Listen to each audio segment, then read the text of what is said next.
President Trump just hinted at taking Fannie Mae and Freddie Mac public again. It might sound like boring financial news, but it could directly affect your ability to buy a home in the near future. In this video, I'm breaking down what privatizing these mortgage giants could mean for your rates and why every future home buyer needs to understand what's coming. After watching this, you'll know exactly how these invisible companies control your mortgage destiny and what it could cost you. My name is Bishoy Habib, and I'm the realest real estate attorney you know. Over the past 13 years, I've closed over 1,000 transactions totaling $12 billion. And in many of the residential transactions I worked on, Fannie or Freddie were quietly behind the scenes to make sure 30-year mortgages were possible. So what exactly are these companies and what do they do? Think of them as the invisible backbone of American home ownership. Fannie Mae was created during the Great Depression when banks were failing everywhere, and Freddie Mac came along in the 1970s. Together, they now guarantee about 70% of all U.S. residential mortgages.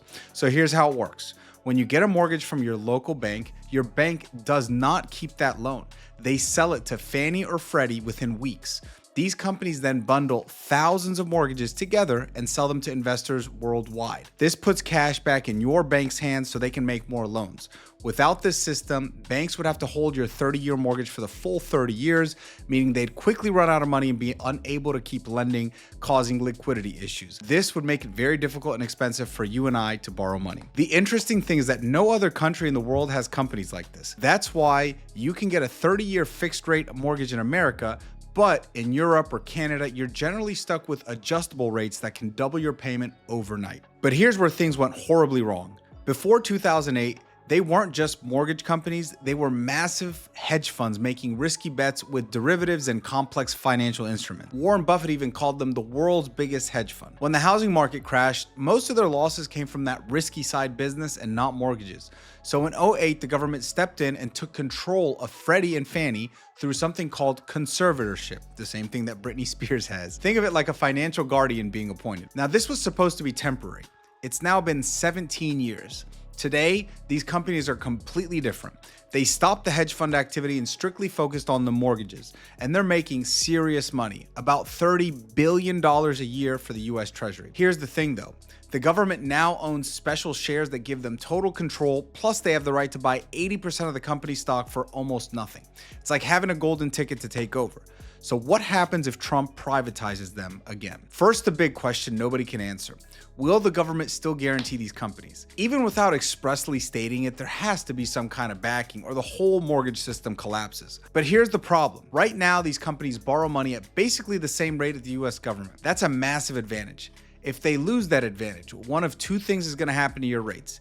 Either the companies need higher profits to attract private investors, which means higher costs for you, or investors see more risk and demand higher returns, which also means higher mortgage rates. In other countries where governments reduce backing of mortgage systems, rates go up. And so that's why the whole Fannie and Freddie thing kind of makes sense here. And then there's the moral hazard aspect. If these companies go private, but everyone assumes the government's still going to bail them out, what stops them from taking huge risks again if they know they have the government behind them?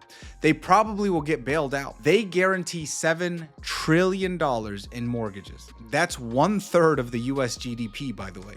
So if they failed, the entire mortgage market would freeze overnight. Not ideal for an already struggling housing market that we're in today. That would recreate the same exact problem from 2008.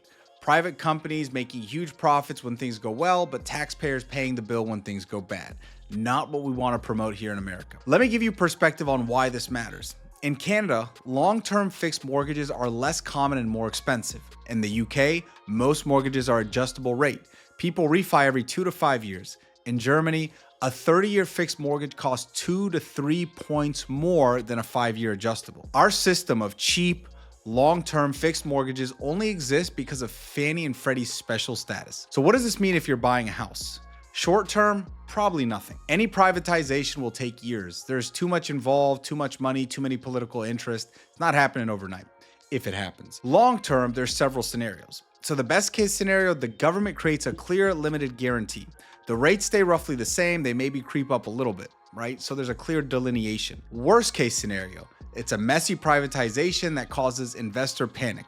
Rates spike 1 to 2% overnight. And then the most likely scenario, kind of play in the middle, is that rates gradually creep up as companies lose government advantages. Maybe 0.5% to a full percent over several years, right? Nothing crazy. Here's my practical advice. If you're buying in the next 12 to 18 months, don't worry about this. There are much bigger factors that are affecting rates and the housing market as we speak.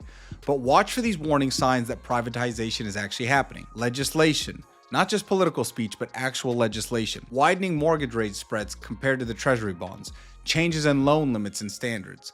The bottom line is that Fannie Mae and Freddie Mac are the invisible giants making our 30-year mortgage system possible. Their privatization isn't just Wall Street news, it could affect every future homebuyer. The irony is that we might be heading back to an '08. Private companies with government backing taking risks because they're too big to fail. But the mortgage market is incredibly resilient. It survived '08, it survived the pandemic, and it will survive whatever changes come. Stay informed, stay prepared, and remember, having a good real estate attorney helps you navigate whatever market conditions you face. What do you think about Trump's privatization plans? Are you worried about what it means for rates? Let me know in the comments and subscribe for more real estate insights that could save you a ton of money if you pay attention. I'll see you on the next one.